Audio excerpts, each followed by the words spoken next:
Bonjour à tous. Alors aujourd'hui, qu'est-ce que je vais vous présenter? Une création qui est venue de ma tête, hein, bien sûr.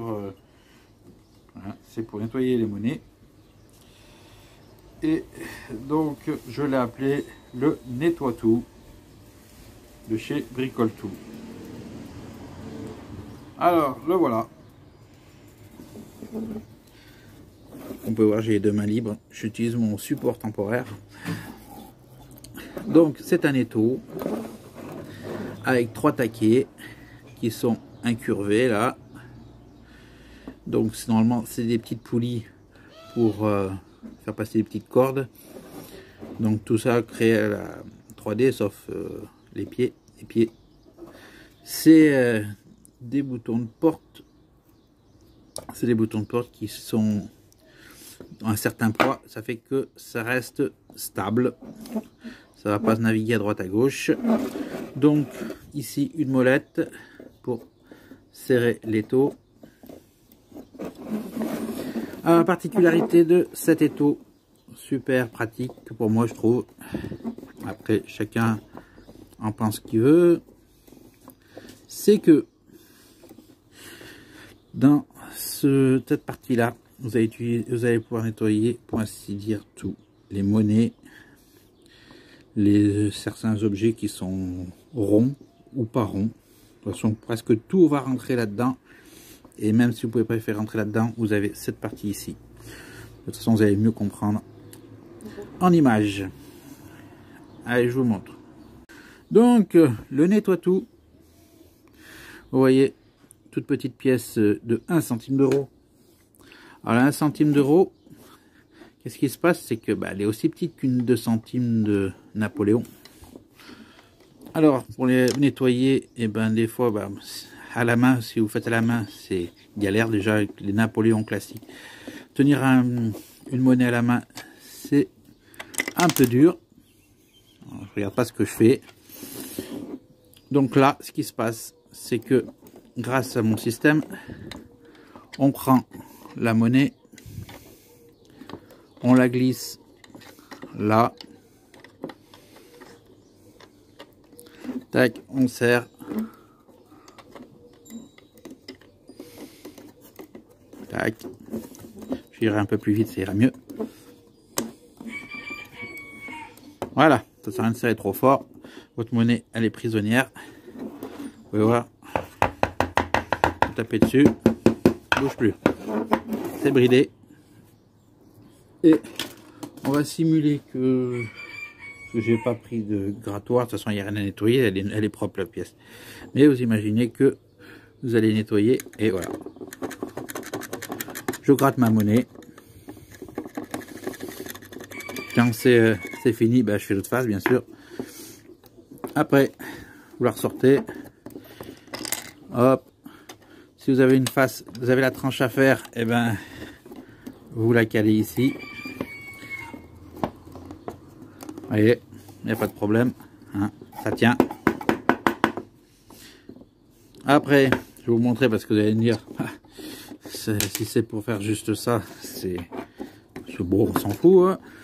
Non. Sinon, si mon modèle vous plaît pas, vous avez aussi la possibilité d'aller acheter l'étau de mon ami Little Dan qui a fait je rappelle, une super réalisation. Bon, moi je fais ça pour le plaisir, je ne commercialise rien du tout, c'est voilà, c'est plaisir de créer. Donc vous voyez comme là un gros pavé, hein, et vu que l'étau il s'ouvre beaucoup, énormément, parce qu'on peut faire autre chose que des pièces, on peut aller faire beaucoup. Vous imaginez, vous avez de là encore jusqu'à là d'ouverture, vous pouvez faire des énormes pièces pour à nettoyer. Alors voilà, pour vous montrer en fait que tout simplement, qu'elle soit petite ou qu'elle soit grosse, le système prend toute monnaie, de la plus petite à la plus grosse. Voyez, et si bon, j'ai pas trop serré, vous pouvez voir, je peux forcer, je la fais pas partir la pièce, hein. Elle est bien prisonnière. Voilà, donc, après, je vais vous montrer que ça prend de tout, de toute forme. Mais vraiment de toute forme. Tac. Je prends des à coudre, hein. C'est conique, hein. Donc si c'est conique, ça va glisser. Donc si ça va glisser, on va être embêté. Alors hop, je l'avance par là, ça ira plus vite.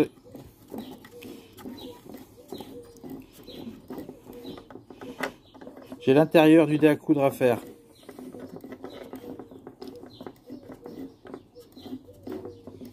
Je le pose là dans les trois supports et vous voyez, ça tient.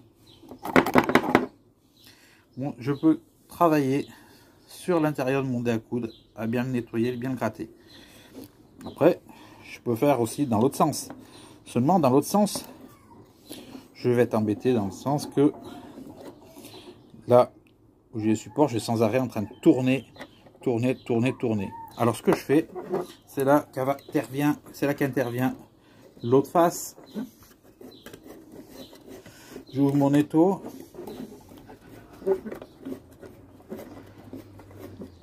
Et je le bloque comme un étau classique. Et là, je peux gratter tranquille et juste à faire, vous voyez, même sans trop faire serrer, sans desserrer la vis, je peux le tourner.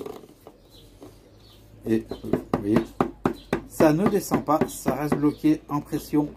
Et ça, bien sûr, si je sors comme ça, vous pouvez regarder, je n'abîme nullement ma pièce parce que le PLA ne l'aura pas abîmé. Voilà. Alors j'hésite aussi de le faire sinon pour aussi en ABS, pour au cas où j'ai à mettre un solvant, parce que si vous mettez un solvant sur du PLA, là par contre le PLA il va pas aimer. Alors pour résister à certains solvants, je dis pas tous les solvants parce que les acétones, tout ça, même le PLA et l'acétone, le l'ABS ne résistera pas. Mais tout ce qui est petit produit agressif, du W40, tout Bataclan, ça doit résister. Donc, on va finir avec un dernier exemple pour vous montrer que tout est pris, accroche. Vous voyez, un ornement. Hein. Là, on a affaire à un oiseau sur la branche. C'est un gros. Là, il y a un morceau là-bas. C'est un ornement de meubles. Souvent, on trouve ça sur les hauts des meubles en décoration en frise. Donc, vous la nettoyez. Qu'est-ce que vous faites? J'ai tellement l'habitude d'avoir le truc en main que prendre l'habitude comme ça. Bah, je prends comme ça, vous voyez, je le pose là. Et mon support, voilà, va épouser la pièce. Vous voyez.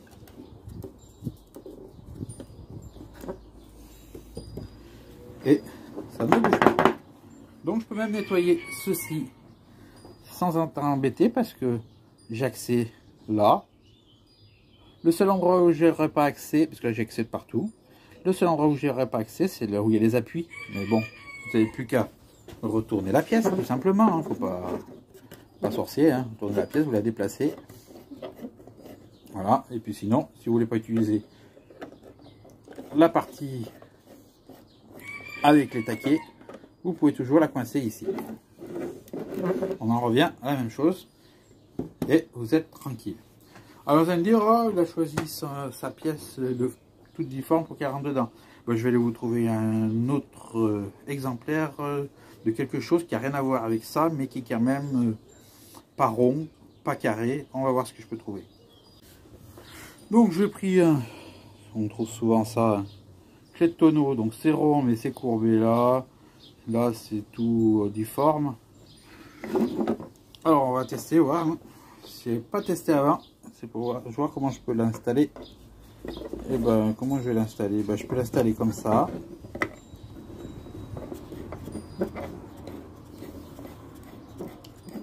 Logiquement, je pense que ça devrait le faire.